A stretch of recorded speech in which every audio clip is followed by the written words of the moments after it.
इस वीडियो में हम पाठ 5 आदिवासी अनुसूचित जनजाति का स्वाध्याय का सॉल्यूशन करेंगे। सबसे पहले प्रश्न नंबर 1 देखते हैं। उचित जोड़े मिलाइए। अ और ब दिया गया है। इधर देखते हैं क्या दिया गया है। गडक टंगा, दूसरा है वर्षासन, और तीसरा है श्रमिक, और चौथा है अमन दास, और पांचवा है खोकर जनजाति, और छठा है बलोच। इधर दिया है ए में दिया है पाइक, बी में दिया है संग्राम शाह, सी में दिया है पंजाब, डी में दिया 70,000 गांव, और ई में दिया छोटे कुलों में विभाजित, और एफ में दिया है डांग दरबार।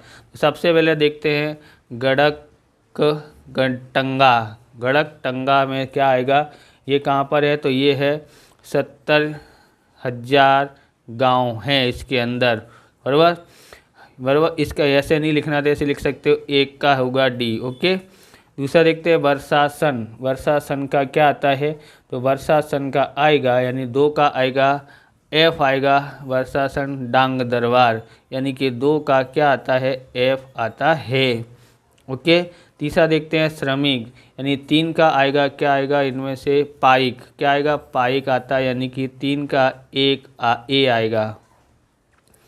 चौथा है अमन दास, इसका क्या आ सकता है, इसका आएगा ऑप्शन बी, इसमें आएगा विभाग बी का आएगा बी। ओके, संग्राम शाह यानी कि चौथे का आता है, चौथे का बी आता है। ओके, पांचवा देखते हैं खोकर जनजाति। खोकर जनजाति में हम लोग देखते हैं क्या आएगा, तो आएगा पंजाब आता है। कहाँ रहती है खोकर जनजाति, जब पंजाब में, तो इसका आएगा 5 का सी आता है। छठा है बलोच। बलोच कहाँ पर होगा, तो इसका आएगा क्या आ सकता, ई। क्या आएगा, ई आता है। ओके, छोटे कुलों में विभाजित, बराबर, तो यहाँ पर आएगा 6 का ई आता है। ओके, हो गया है। इस प्रकार से हमने कर लिया। प्रश्न नंबर 2 देखते हैं। रिक्त स्थानों की पूर्ति कीजिए। पहला है मुल्तान और सिंध में खाली जगह और खाली जगह जनजाति का आधिपत्य था। तो इधर क्या आएगा, खाली जगह में आएगा लंघा, लंघा। ओके, और इसमें क्या आएगा, अरधुन, अरधुन। ओके, और दूसरा है अहोम भाषा में रचित खाली जगह इतिहास कृति है। तो खाली जगह में क्या आएगा, यहाँ पर इतिहास, इसमें आएगा बुरंजी। क्या आएगा खाली जगह में, बुरंजी। ओके, हम दोबारा से अच्छी तरह से, अगर नहीं दिखाई दे रहा तो दोबारा से पेन से लिख के आपको बताते हैं अभी। तीसरा है जनजाति के सदस्य खाली जगह प्रथा में एक दूसरे के साथ जुड़े थे। तो इसके अंदर आएगा कौन से जाति के लोग जुड़े हुए थे यहाँ पर, तो कबीलाई। तो क्या लिखेंगे, यहाँ पर जगह नहीं है तो कबीलाई। ओके, और यहाँ देखते हैं, फिर से देखते हैं यहाँ पर प्रश्न नंबर 3, विधान सही हैं या गलत हैं बताइए। तो पहला है अकबर के सेनापति मानसिंह ने चेर जाति का आक्रमण करके विजय प्राप्त की थी। तो ये विधान कैसा है, विधान ये है सत्य है। कैसा विधान है, ये सत्य विधान है। दूसरा है गुजरात में मीजो, अहोम और खोकर जैसी जनजाति रहती है। तो ये विधान कैसी है, गलत है। कैसा विधान है, ये गलत विधान है। तीसरा देखते हैं। तीसरा है गोंड लोग तोप का निर्माण कर सकते थे। तो इसका आंसर है गलत है, ये नहीं कर सकते थे। चौथा है दक्षिण भारत में बेहतर कोरागा और मारवाड़ जाति के लोग रहते थे। तो ये विधान कैसा है, ये विधान सत्य है, बराबर। तो ये सत्य है, ये असत्य है, ये सत्य है, ये सत्य है, बराबर। देखते हैं यहाँ पर निम्नलिखित प्रश्नों के उत्तर लिखिए। पहला है आदिवासी समूह का जीवन किन बातों पर निर्भर था। तो अब देखते हैं आगे। तो एक बार आपको यहाँ पर देखना है, तो इसका आएगा, देखो 1 का डी आता है, 2 का एफ आएगा यहाँ पर सही जोड़े में, 3 का ए आता है, 4 का बी आता है, 5 का सी आता है, और 6 का ई आता है। ओके, आप यहाँ पर से देख लेना, लिख लेना। ओके, अब हम लोग यहाँ पर खाली जगह अगर आपको नहीं दिखाई दिया हो तो देखो यहाँ पर आएगा लंघा। क्या आएगा, लंघा। और दूसरा होगा अर्धुन। क्या आएगा, अर्धुन। दूसरे में आएगा बुरंजी आएगी खाली जगह में, और तीसरे में आएगा कबीलाई आता है। अब यहाँ पर सत्य असत्य में आपको देखना हो तो पहला असत्य है, सत्य है पहला, दूसरा असत्य है, तीसरा असत्य है और चौथा सत्य है। अब हम लोग प्रश्नोत्तर के बारे में देखते हैं, एक एक प्रश्नोत्तर तैयार करते हैं।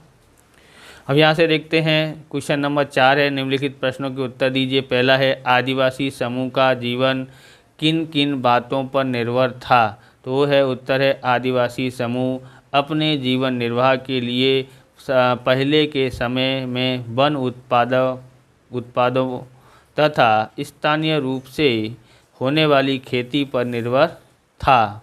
ओके, उनके कला कौशल्य से उत्पादित होने वाली साधन सामग्री भी उनकी आर्थिक आय का अत्यंत महत्वपूर्ण साधन था। एकत्रित वन उत्पाद भी उनकी आय बढ़ाते थे। पशुपालन उनके जीवन निर्वाह का एक महत्वपूर्ण भाग था। बराबर, आपको अगर यहाँ तक लिखना है तो कहाँ तक लिख सकते हो? तो आप यहाँ तक लिख लोगे तो भी चलेगा। ओके, यहाँ ये वाली लाइन नहीं लिखेंगे तो भी चलेगा, यहाँ तक मतलब जितना आपको याद हो सकता हो उतना आप लिख लेना, मतलब यहाँ तक ज़रूर लिखना है।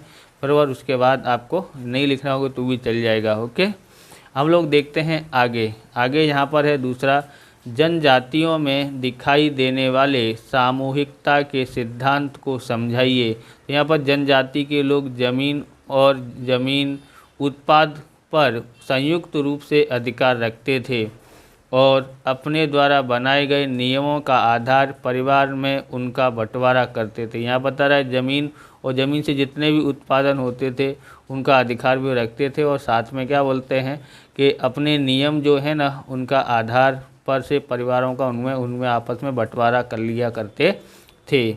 उनका जीवन सामूहिक स्वरूप वाला था, यानी कि लोग सामूहिक लोग जीवन बिताते थे। दादा दादी, पापा, चाचा सब एक साथ में इस तरह से रहते थे। बराबर, अतः उनकी अर्थव्यवस्था में भी सामूहिकता का सिद्धांत देखने को मिलता है। इसलिए उनकी अर्थव्यवस्था में क्या होता है? सामूहिक, यानी सभी जो लोग मिलजुल के रहते थे, मिलजुल के काम करते थे। भिन्न भिन्न समुदायों में सामाजिक समानता देखने को मिलती है। जितने भी समुदाय थे सब में सामाजिकता यानी समाज के तौर पे वो लोग रहते थे। ओके, तीसरा देखते हैं, अहोम समाज सुसंस्कृत समाज था, ऐसा किस आधार पर कह सकते हैं? उत्तर है, अहोम समाज सुसंस्कृत समाज था। कवियों और विद्वानों को जमीन दान में दी जाती थी। नाट्यकृति यानी नाट्य प्रवृत्ति को प्रोत्साहन दिया जाता था। संस्कृत की महत्वपूर्ण साहित्य कृतियों का स्थानीय भाषा में अनुवाद किया गया था। बुरंजी नाम ऐतिहासिक कृति को पहले अहोम भाषा में और फिर आसामी भाषा में लिखा गया था। यहाँ पर क्या बताया है?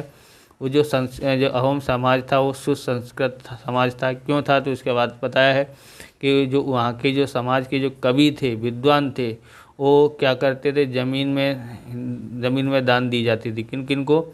कवियों को और विद्वानों को जो ज़मीन है ना दान में मिल जाती थी, क्योंकि इनके लिए, कवियों के, विद्वान के लिए ज़मीन दान दी जाती तो उनका आजीवन बसर हो सके, इसके लिए नाट्यकृति को भी प्रोत्साहन दिया गया है, या फिर नाट्य प्रवृत्ति को भी, जिससे वहाँ पर कोई नाटक कर सके। बराबर, नाटक का मतलब है कि रोल अदा कर सके। बराबर, संस्कृत की महत्वपूर्ण जो साहित्य कृतियाँ का स्थानीय भाषा में अनुवाद कर दिया गया बोलते हैं। बराबर, वहाँ की जितनी भी संस्कृत की महत्वपूर्ण कृतियाँ थी वो सब उन्होंने क्या कर दिया? स्थानीय भाषा में अनुवाद करके दे दिया। जो बुरंजी नाम का ऐतिहासिक कृति था ना वो अहोम भाषा में, कौन सी भाषा में? अहोम भाषा में और फिर आसामी भाषा में लिख दिया गया। इसलिए संस्कृत को लोग ट्रांसलेशन करके अपनी अपनी भाषा में लिखा है। चौथा देखते हैं, गौड़ लोगों का इतिहास अहोम लोगों से किस तरह अलग था? तो गौड़ मध्य भारत के एक प्राचीन जनजाति थे। जो गौड़ लोग थे वो क्या थे? मध्य भारत के प्राचीन जनजाति थे। बराबर, जनजाति में रहते मतलब थे। उन्होंने एक बड़ा राज्य स्थापित किया और अतः मुग़लों ने समावित हो गए, यानी कि उन्होंने बहुत बड़ा राज्य स्थापित किया। फिर बाद में अंततः मुग़लों ने उनको हरा दिया। तो मुग़लों में वो लोग मिल गए, क्योंकि वो ज़्यादातर ज़मीन किसने ले ली? मुग़लों ने ले ली, और जिस पे जो रह गए थे उनमें उनके अधीन काम करना होता था, इसलिए उन्होंने उसमें ही मिल गए। वहीं अहोम बाहर से आए थे। अहोम जाति कहाँ से आए थे? बाहर से आए थे। उस समय में एक सुसंगठित और शक्तिशाली राज्य स्थापित किया। उन्होंने क्या किया था अहोम जाति ने कि उन्होंने क्या किया कि सुसंगठित सा शक्तिशाली राज्य स्थापित किया जिससे कोई उनका हमला ना कर सके। सैन्य रूप से भी उन्नत थे और अपनी संप्रभुता को लंबे समय तक खासकर मुगलों के खिलाफ बनाए रखा था। तो ये दोनों में इतना अंतर है। आप इस प्रकार से ये वीडियो पूरा होता है। अगर आपको हमारा वीडियो अच्छा लगे तो लाइक करें, शेयर करें, कमेंट करें। चैनल पर नए चैनल को सब्सक्राइब करें। मिलते हैं नेक्स्ट वीडियो में। जय हिंद, जय भारत, वंदे मातरम।